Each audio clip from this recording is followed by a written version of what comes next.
Oh boy. Okay, guys, I was waiting all week for this one.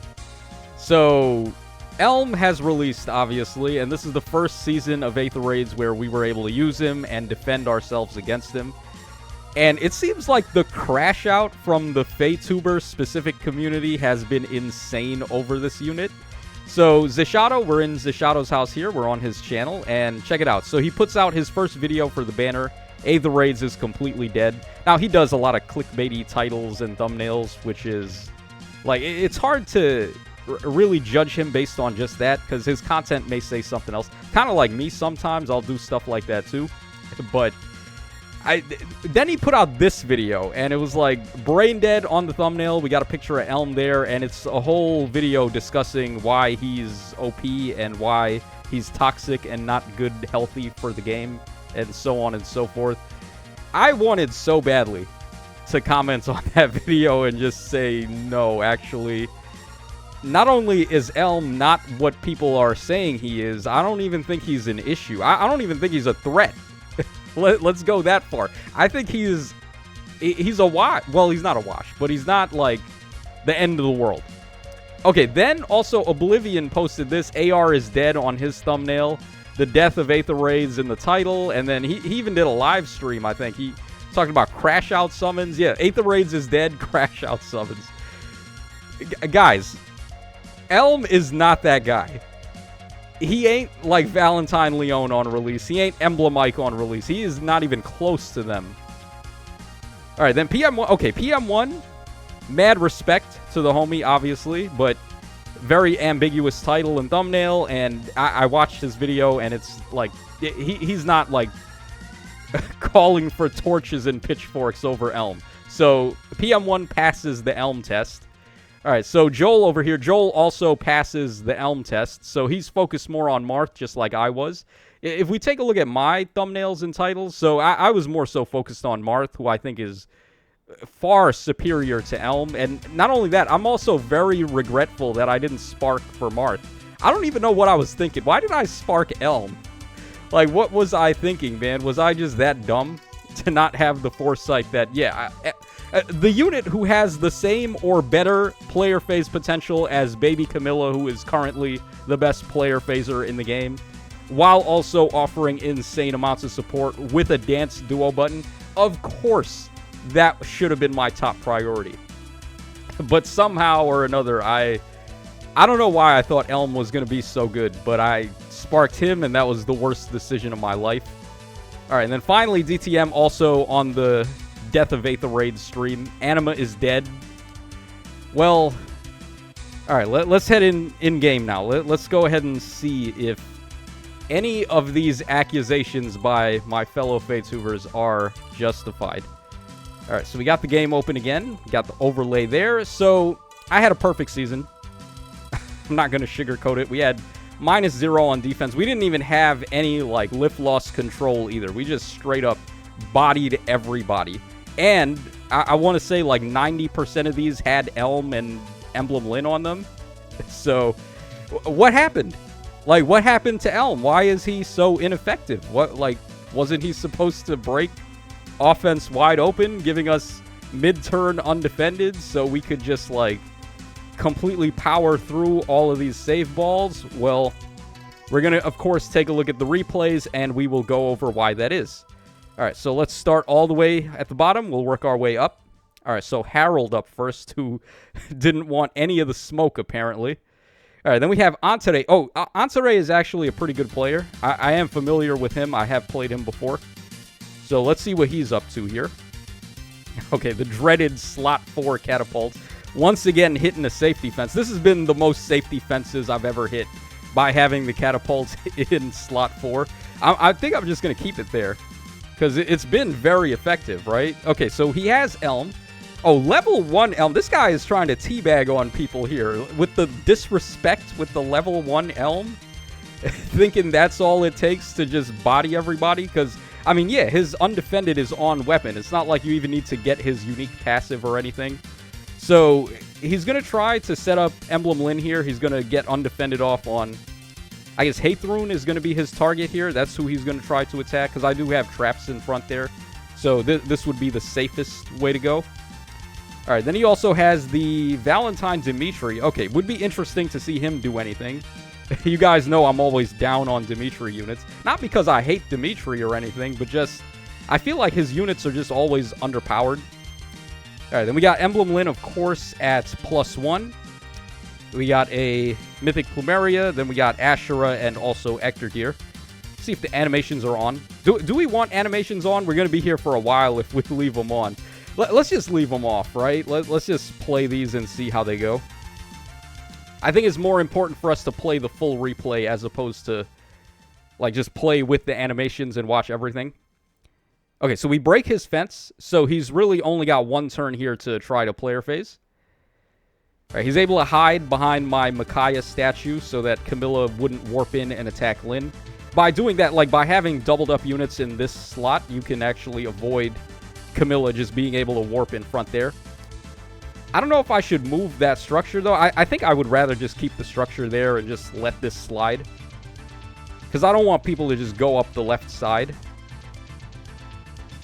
All right, Dimitri doing absolutely nothing to Hathrum there. All right, so much for undefended, right? All right, then Lyn comes in. Lyn gets 3 attacks off and still unable to kill Hathrum.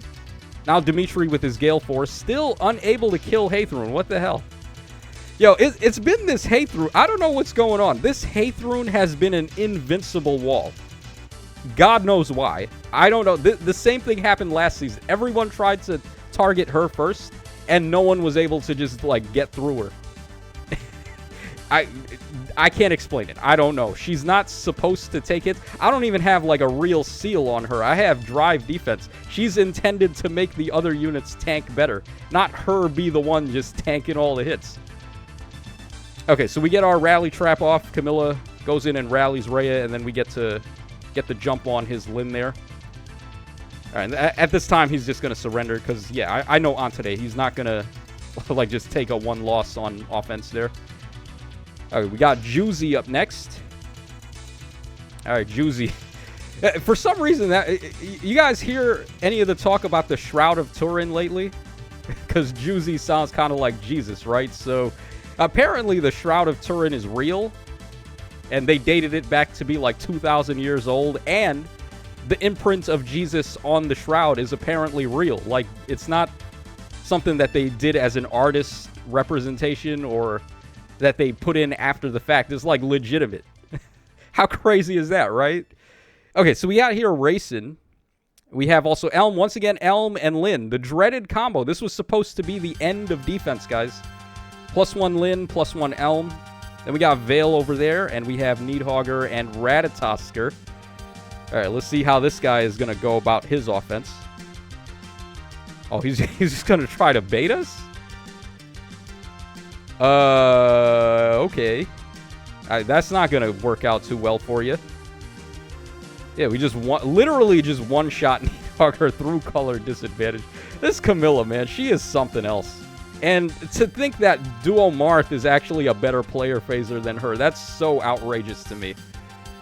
Really, the only advantage Camilla has over him is the reach, because she sets up the tiles and then she can warp to the tiles, and she's got pass also. So it's harder to keep her at bay in terms of movement.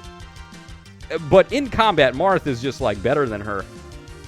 And she just one-shotted Needhogger through color disadvantage. Alright, so our boy Juicy, Jesus over there, just got wrecked. Alright, so we got Thraki up next. Okay, no Elm on this one. We have a Brave Felix. We've got Legendary Guinevere. We got Emblem Sigurd. Then we got Vale, Needhogger, and the Attuned Peony there. Alright, Catapult's not hitting anything. Wow. So he's just going to whiff his Felix. This guy probably didn't even check rings, because I don't think too many people do that, because this has happened a lot, where Rhea will just encroach on people because she's got the Celica ring. So I'm under the impression that people do not even bother to check that, and they just assume that they're safe, and they move their units in, and then, uh-oh, Rhea can warp. That's what I think is happening, but I'm not sure. All right, nice damage there, Camilla. All right, we got our 2 KOs. I don't know if this guy is going to keep going, but let's see. All right, he is going to try. All right, so Vale, again, another unit just unable to get rid of FEHtuber there. Now, I don't think Vale has the firepower to get through FEHtuber anyway, but I'm just saying, this FEHtuber has been an invincible wall. All right, now Homeboy is getting wrecked really bad here. All right, and then Lyn comes in, too. Lyn is my special slot unit, by the way.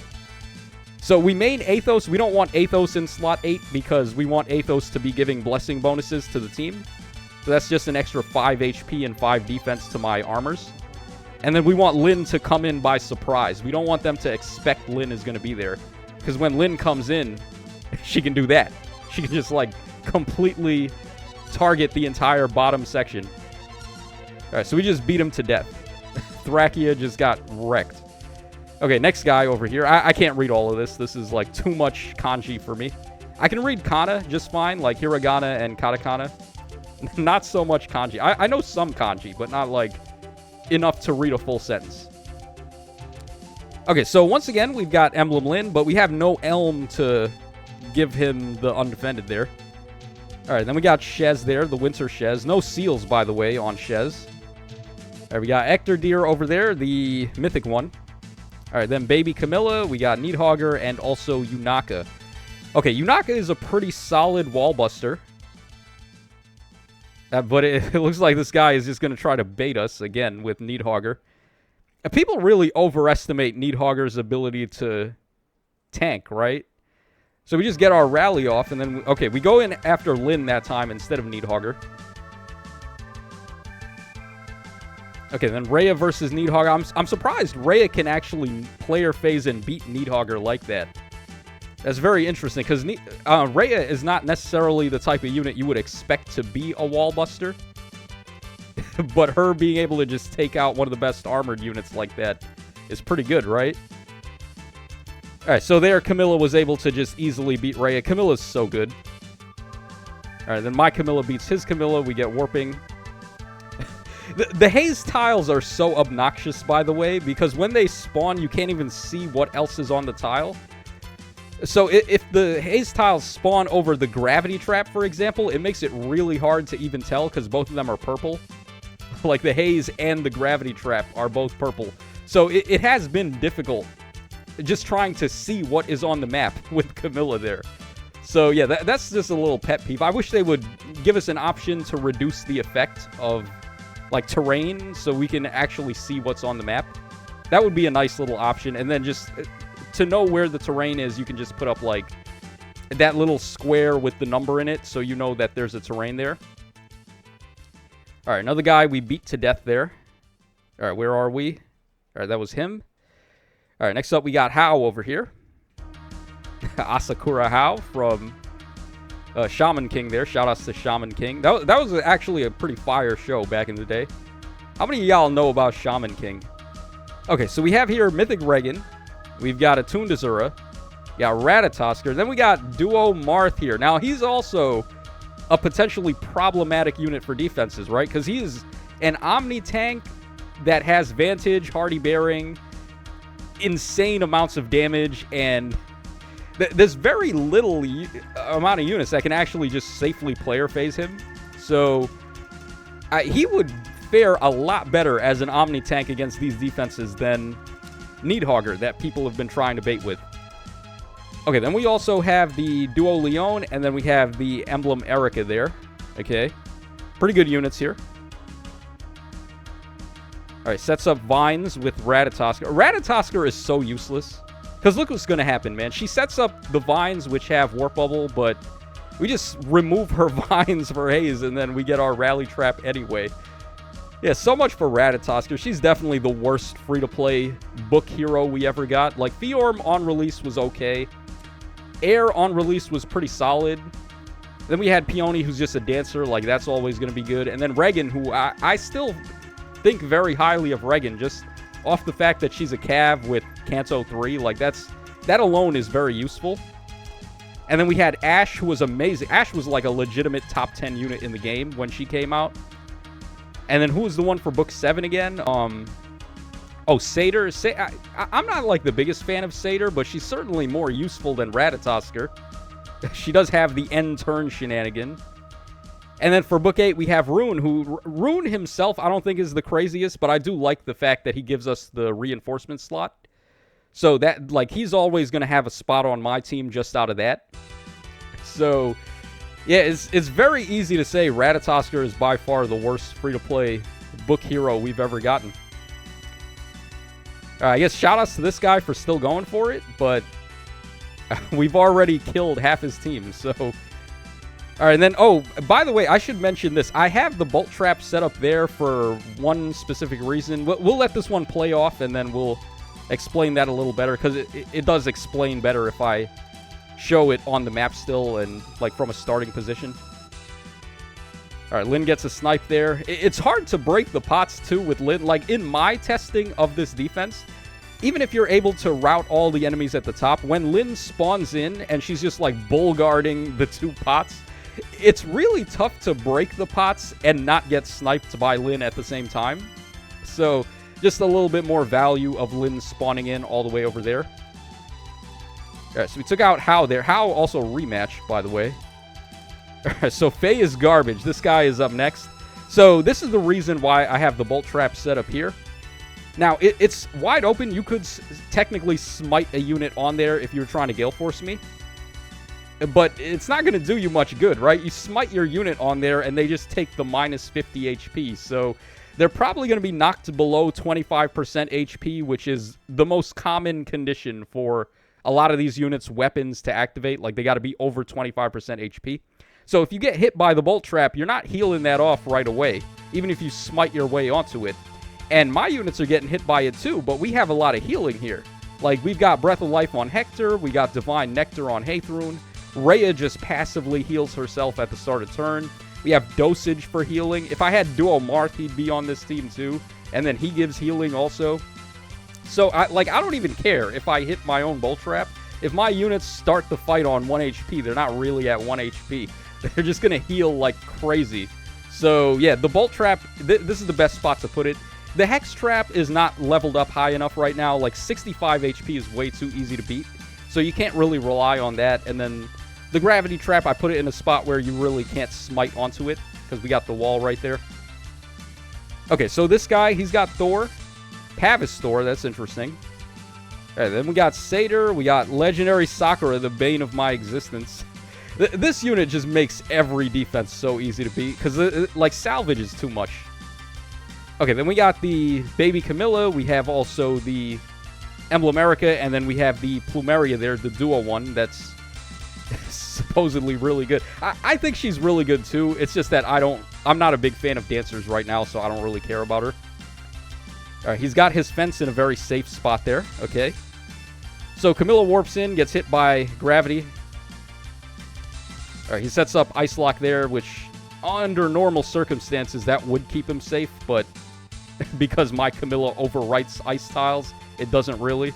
That is so obnoxious too, by the way. Like, Ice Lock is one of the safest things you can do for preventing enemies from warping in and doing shenanigans. But it does nothing against Camilla. Oh my god, yeah, that's rough. What we just did to this guy. Yeah, and once again, that shows why we have to have the traps right in front, because otherwise Camilla, if she gets in, she just completely bodies Rhea or anyone, really. Like, there's no tanking that baby Camilla. So you got to make sure the traps are right in front. Alright, so Fei is garbage. Took out him. Okay, next guy, another Japanese name, which I can't completely read. Alright, once again, Elm and Camilla, or Elm and Lyn and Camilla, I guess. She's there too. So, yeah. Alright, I don't know why he's got the Sigurd ring on him, though. I would probably go for the Celica ring, I think. Or either that or the Erica ring. Those are the two ones you want to give him. Okay, then we got Needhogger, Ectordeer, and again, the duo Plumeria. So let's see if he can crack through my defense with Elm. Let's see that undefended mid-turn come into play here. Alright, so starts off, he's just hiding in the corner.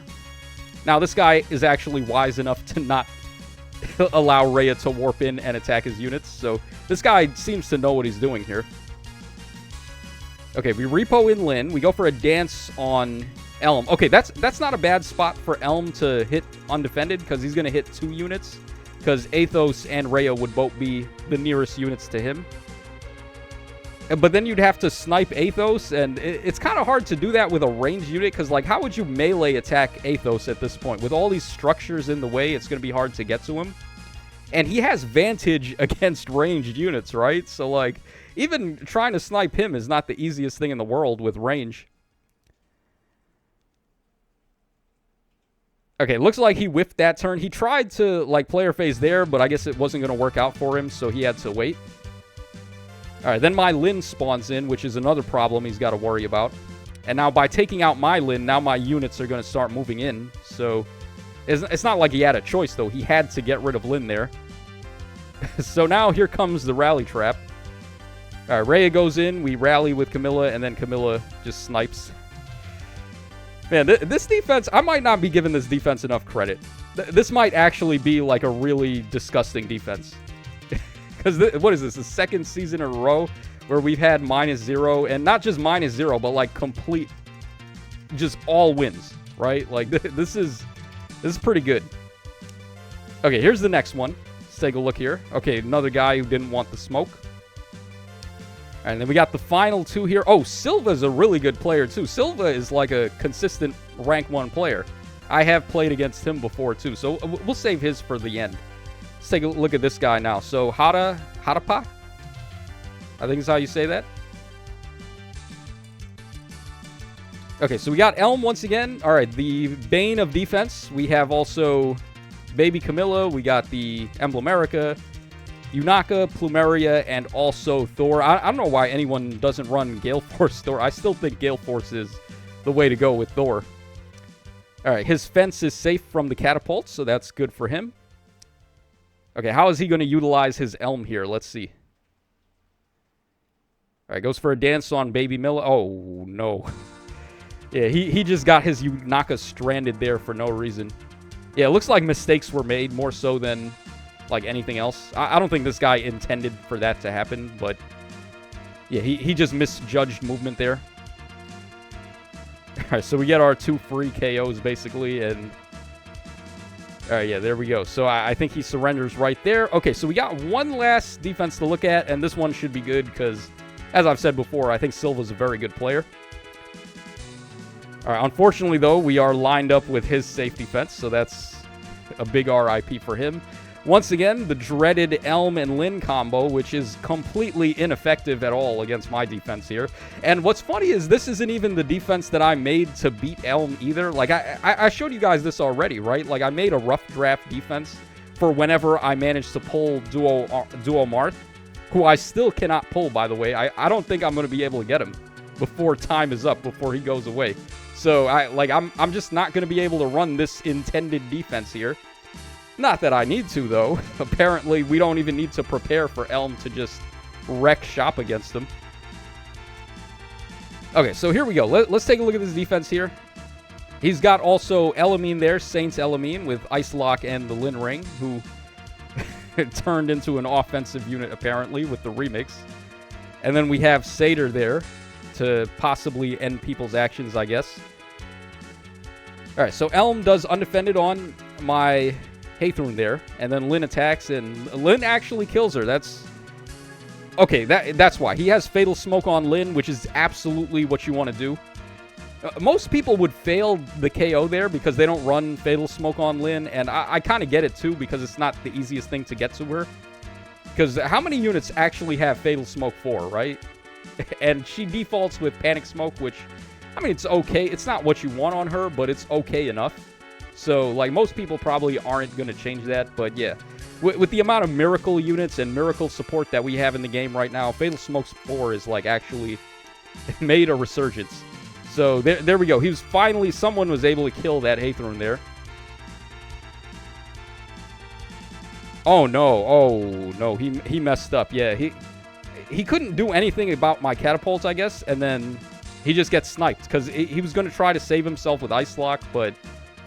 yeah, that's not going to really work out. And this is the main reason why I think Elm is being overblown, in order for him to do his mid-turn debuff of undefended, he has to end his action, right? So you would move him up there and then end his action. Ideally, you would also want to like attack from there so Camilla wouldn't just be able to warp in. Unfortunately, though, I am hitting his safety fence, so there's not really much he can do to protect his units here. But Elm ending his turn against a map like this, where look at all the junk I've got in front of the spots here. Like, where are you ending his action from? That's already a problem. Like, in my own testing, too, it's not like I'm just looking at these defense replays and I'm just talking shit about Elm all day. I have tried using him myself as well, right? Like, I've, of course, tested Elm against all of my defenses. So I've got a couple of setups here. We have some with him coming in slot 7, which I think that's going to be his main value, is just like a late-game slot 7. Because, like I said, he is a pretty good Gale Forcer, being able to fly and move 3 spaces. He also has undefended built-in on himself. So if he just attacks somebody, it doesn't matter if he's inflicted undefended on anybody or anything like that. He can just attack and then Gale Force himself to safety. So he's pretty good just for that reason. So I think he's a valuable slot 7 unit, but having him on the main team, I don't know about. Like, because I tried him with these guys over here. I tried him with Shez, who has a very strong player phase when she's doing effective type damage, and we can possibly do undefended on somebody with Elm. Didn't really work out too well. And then, of course, I tried it with Emblem Erica. Emblem Erica is an interesting one, because I feel like she's also like the Valentine Edelgard, where sometimes they seem to be able to beat Rhea, and sometimes they can't. And I don't know what the cause is. I don't know why. It's like a 50-50. So having the ability to do undefended on somebody opens up the Emblem Erica to be able to snipe, which is good. This didn't really work out too well either. Mainly because we don't even need Elm on this team. It's just get baby Camilla in, and we don't even need undefended. She just takes out the save, and then she cantos herself back to safety, and we're good. So I didn't even bother running Elm. Like, after testing, I still found this to be the way to go. Just have Sakura on the team, give salvage to Camilla so she can warp in and kill somebody, and then canto all the way back to safety, and we're good to go. So, yeah. Final consensus on Elm is that, yeah, he's good, but not for the reasons why people think. And is he OP? Absolutely not. Is he cancerous? Is he, like, toxic to the game? Absolutely not. I don't even think his impact on the meta is really going to be all that relevant. So, there you guys have it. That is my conclusions for this round of 8th Raids. I would have loved to also take Marth into the tool shop and, like, really work out how good or bad he ends up being. But if I don't have him, I can't do that. So there you guys go. Let me know what you guys think in the comment section down below, and I will catch y'all again on the flip side.